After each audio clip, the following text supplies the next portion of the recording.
నమస్తే ఫ్రెండ్స్, ఈరోజు మన తెలంగాణ కళారత్నాలు యూట్యూబ్ ఛానల్ తెలంగాణ కళారత్నాలు ఒక మంచి సంప్రదాయకమైన కళాకారులను ఉద్ధరించడానికి ఇది నా ఉడతా భక్తిగా నా వంతు సాయంగా నేను చేస్తున్నాను. ఒక సీనియర్ కళాకారుని మనం ఇప్పుడు పరిచయం చేసుకుందాం. నమస్కారం హర్నాథ్ గారు. నమస్తే రఘునందన్ గారు. నమస్తే. బాగున్నారా?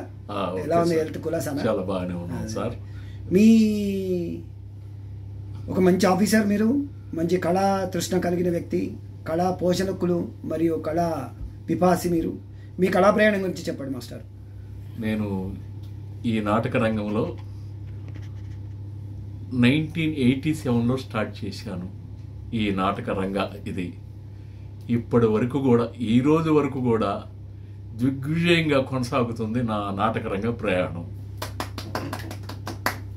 తర్వాత నా ఈ కెరియర్లో అనేక నాటకాలు, కనీసం ఇప్పటికి నేను ఒక టోటల్గా 2-3 వేల ప్రదర్శనలు ఇచ్చుంటాను. ఏ నాటకాలైతే హరిశ్చంద్ర కానివ్వండి, రామాంజనేయ యుద్ధం కానివ్వండి, చింతామణి కానివ్వండి, రాయబారం కానివ్వండి, మాయాబజార్ కానివ్వండి, విశ్వామిత్ర విజయం కానివ్వండి, చాణక్య చంద్రగుప్త కానివ్వండి, ఇటువంటి ఎన్నో నాటకాలని మా ఖమ్మం కల్చరల్ అసోసియేషన్ అధ్యక్షులైనటువంటి శ్రీ తాటికొండాల నరసింహరావు రచన, వారి దర్శకత్వంలో మేము ఈ పరిషత్తుల్లో నటించడం జరిగింది. ఒక్క సెకండ్, వీరేనా నరసింహారావు గారు అంటే? అవునండి, వారే. నమస్కారం అండి నరసింహారావు గారు. వారే మా గురువు గారు, మా అన్న రోసయ్య గారు. మీ అను కూడా? అవునండి, మీ రోసయ్య గారు కూడా. రోసయ్య గారు నేను ఆల్మోస్ట్ ఆల్, ఆయన పాలవంతులో ఉండేవాడు, నేను కొత్తగూడెంలో ఉండేవాడిని. ఇద్దరం ఒకేసారి ఈ నాటక రంగంలోకి ఇద్దరం ఒకేసారి ప్రవేశించాము. ఇద్దరం కూడా ఒక స్టేట్ లెవెల్ అవార్డ్స్ని, అనేక అవార్డ్స్ని మేము తీసుకోవడం జరిగిందండి. నమస్కారం రోసయ్య గారు. చెప్పండి మాస్టర్. చాలా ఏంటంటే, అన్నిటికంటే నా ఉద్యోగం తర్వాత నేను ఎక్కువగా ప్రేమించేది, లైక్ చేసేది, ఇష్టపడేది, ఇప్పటి వరకు కూడా నేను గడుపుతున్నటువంటి ఫీల్డ్ ఏదైతే ఉందో ఈ నాటక రంగం. మీరు ఏమేమి పాత్రలు వేస్తారు మాస్టర్? నేను విష్ణుమూర్తి క్యారెక్టర్ వేశాను, శ్రీకృష్ణుడు వేశాను, విశ్వామిత్రుడు వేశాను, రాముడు వేశాను, చంద్రగుప్తుడు వేశాను, చాణక్యుడు వేశాను, ధననందుడు వేశాను, చింతామణి నాటకంలో భవానీ శంకరుడు వేశాను, బిల్వమంగళుడు వేశాను. చాలా చాలా హెల్త్ ఎలా ఉంది మీకు? బాగుంది ఈ రోజు వరకు. మీ గురువు గారు ఎవరు? మా గురువు గారు ఎంఆర్ కోటేశ్వరరావు అని. ఫస్ట్ మాకు ఈ హార్మోని పెట్టే మీద అసలు శృతి అంటే ఏంటో, సంగీతం అంటే ఏంటో నేర్పింది ఎంఆర్ కోటేశ్వరరావు అని. వారికి మీరు ఒకసారి, ఆయన గారు గతించారండి, కీర్తి శేషులయ్యారు. చక్కటి మాకు వారు ట్రైనింగ్ ఇవ్వటంలోనే చాలా పట్టుదలగా, చాలా పకడ్బందీగా మాకు ఇచ్చినటువంటి ట్రైనింగ్ ఈ రోజు వరకు కూడా మాకు అదే ఉపయోగపడుతుందండి. ఎక్కడ ఏ స్టేజ్ ఎక్కినా ఇంతవరకు నా నాటక రంగ చరిత్రలో ఇప్పటి వరకు నేను ఆడిన వేల నాటకాల్లో ఏ నాటకము ఈ రోజున ఈ యొక్క వేషము ఫెయిల్ అయ్యింది అని అనిపించుకున్నటువంటి సందర్భం ఎక్కడా లేదండి. ఇప్పటి వరకు కూడా చాలా చాలా వరకు కూడా సక్సెస్ఫుల్గానే నడుస్తున్నాను. అయితే చెప్పండి, ఇక్కడ ఒక విషయం ఏంటంటే, దగ్గర 2004, 2005 వరకు కూడా మేము బయట మామూలుగా నాటకాలు ఆడుతుండేది.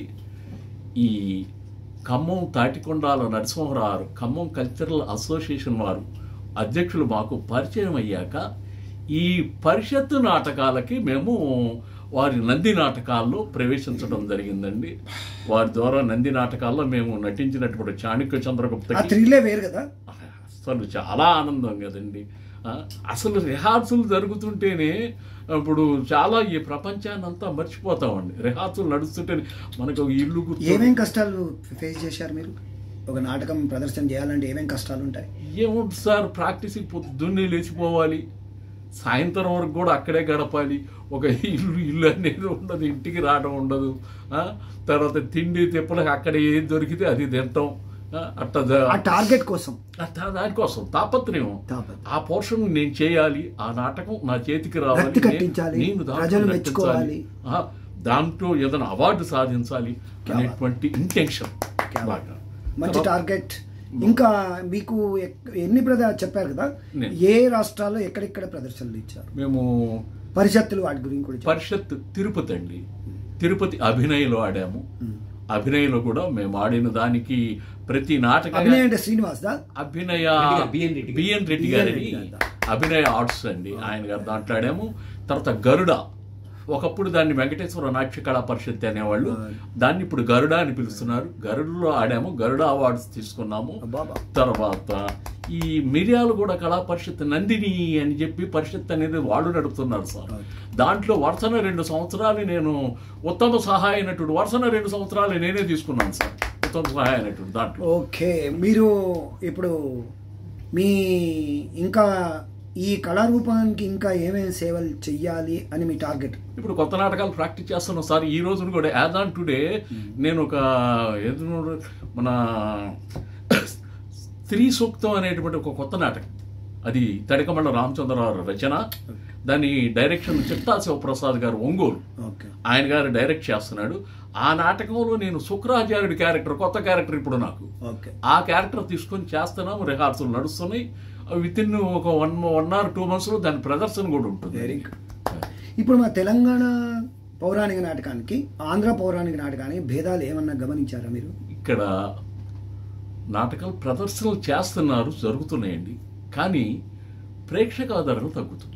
ప్రేక్షకాదరణ లేదండి. ప్రేక్షకులు ఎందుకు రాత్రే నేను ఈ కూకటపల్లి రాత్రే ఒక మన కూకటపల్లి భారత వికాసులో ఒక ప్రోగ్రామ్ ఉంటే మా మిత్రుడు ఒక ప్రోగ్రామ్ పెడితే మొన్న మీరు ఇంటర్వ్యూ కూడా చేశారు అతన్ని, శివప్రసాద్ గారిని.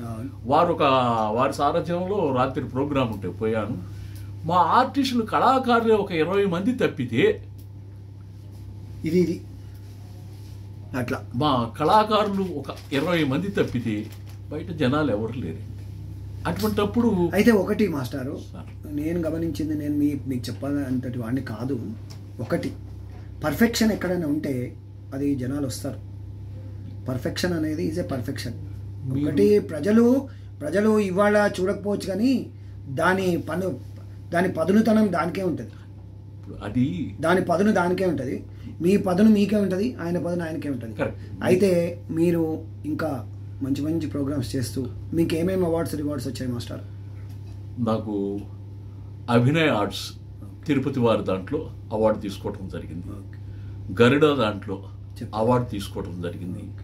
మిర్యాలగూడ పరిషత్ నందిని దాంట్లో అవార్డు తీసుకోవడం. ఇప్పుడు నాది 71 సార్. Great, salute. ఇప్పుడుంటే యూత్కి ఏం చెప్తారు?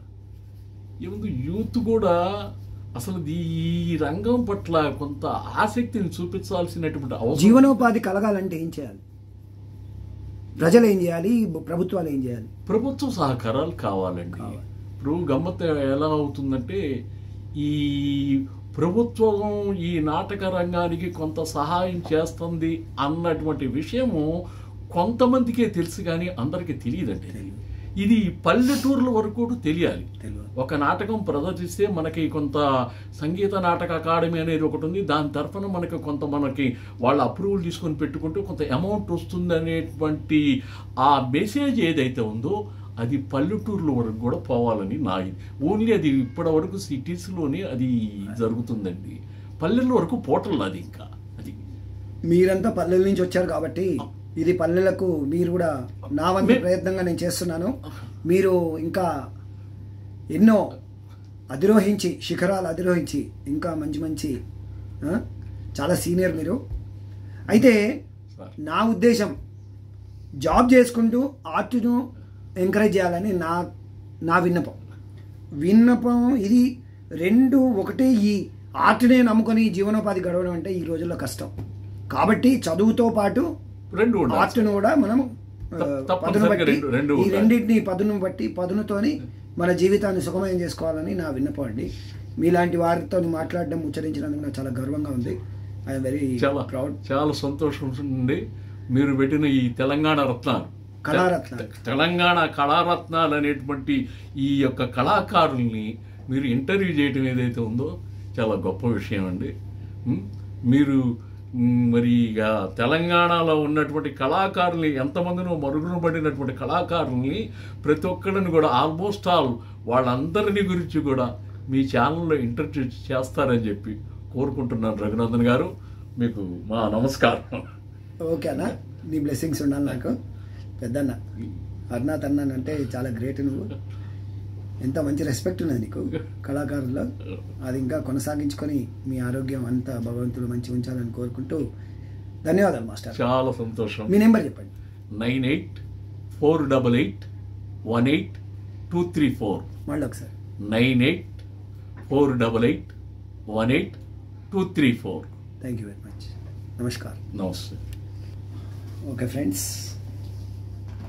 యూత్ యువ కళాకారులు ఇలాంటి సీనియర్స్ను మనము ఐకాన్గా పెట్టుకోవాలి. వీరి అనుభవాన్ని రంగరించి మన యూత్లో ఉండే కళాకారులు, నెక్స్ట్ జనరేషన్ ఇది డైయింగ్ ఆర్ట్ ఫామ్ కావద్దని నేను మీకు విన్నవించుకుంటూ, వీరి అనుభవాన్ని రంగరించి మనతో ముచ్చటించినందుకు, వీరి అనుభవాలను మనం గౌరవిస్తూ థ్యాంక్ యూ.